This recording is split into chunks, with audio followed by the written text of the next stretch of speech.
Welcome back. યુજીસીએ ગુજરાતની 8 યુનિવર્સિટીને defaulter જાહેર કરી છે. નિયમનો ભંગ બદલ યુજીસીની યુનિવર્સિટીઓને ફટકાર છે. દરેક યુનિવર્સિટીએ જરૂરી માહિતી વેબસાઇટ પર જાહેર કરવી ફરજિયાત છે. કોર્સ, સ્ટાફ, રિસર્ચ સહિતની માહિતી વેબસાઇટ પર હોવી જરૂરી. વારસાદની જે યુનિવર્સિટી મણિનગરની ટ્રાન્સસ્ટેડિયા યુનિવર્સિટીનો સમાવેશ છે. આ સાથે જ સુરેન્દ્રનગરની MK યુનિવર્સિટી, ગાંધીનગર યુનિવર્સિટીનો સમાવેશ છે. KN university, team lease skill university, આ સાથે જ બ્લાસ્ટ ઇન્ડિયા ઇન્ટરનેશનલ યુનિવર્સિટીનો પણ સમાવેશ કરવામાં આવ્યો છે કે જેમણે માહિતી જાહેર કરી ન હતી અને તે વધુ પણ કડક કાર્યવાહી પણ કરવામાં આવી શકે છે. સંવાદદાતા નરેન્દ્ર રાઠોડ ફોનલાઈન પર છે. નરેન્દ્ર, યુજીસીએ એક ફટકાર લગાવી છે 8 એવી યુનિવર્સિટી કે જેને આ પ્રકારની કાર્યવાહી કરવામાં આવી શકે છે, પરંતુ જે કયા નિયમો હોય છે કે જે આ લોકોએ ફોલો નથી કર્યા?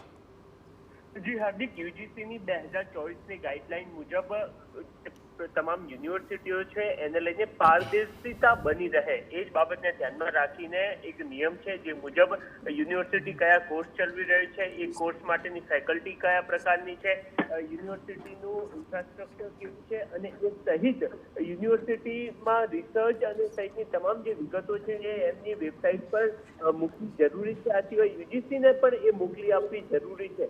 પરંતુ આ જે યુનિવર્સિટીઓ છે, ગુજરાતની 8 યુનિવર્સિટીઓ સહિત સમગ્ર દેશની 52 યુનિવર્સિટીઓ કે જેમાં મોટાભાગની યુનિવર્સિટીઓ છે એ પ્રાઇવેટ યુનિવર્સિટી છે અને એમના દ્વારા ના યુજીસીને સંદર્ભની વિગત આપવામાં આવી હતી કે ના એમની વેબસાઇટ પર તમામ વિગતો રજૂ કરી હતી અને આ યુનિવર્સિટી દ્વારા આ તમામ યુનિવર્સિટીને વારંવાર પત્ર અથવા તો નોટિસ ફટકારવામાં આવી હતી. આમ છતાં પણ યુનિવર્સિટી દ્વારા આ તમામ વિગતો યુજીસીને મોકલવામાં આવી ન હતી અને આ બાબતને ધ્યાનમાં રાખીને યુજીસીએ આકરા પાણીએ જોવા મળ્યું છે અને એમના દ્વારા આ 8 યુનિવર્સિટી સહિત સમગ્ર દેશની 52 યુનિવર્સિટીને ડિફોલ્ટર જાહેર કરવામાં આવી છે અને સાથે જ સૂચના પણ આપવામાં આવી છે કે હજુ પણ તેઓ તાત્કાલિક આ તમામ વિગતો. બિલકુલ આભાર નરેન્દ્ર સમગ્ર માહિતી બદલ. તો હવે જોવું એ રહેશે કે આ તમામને જ્યારે ડિફોલ્ટર જાહેર કરવામાં આવી છે ત્યારે શું આવનારા સમયમાં અન્ય યુનિવર્સિટીની પણ આવી જ રીતે તપાસ થશે અને શું કાર્યવાહી થશે તે જોવું રહ્યું.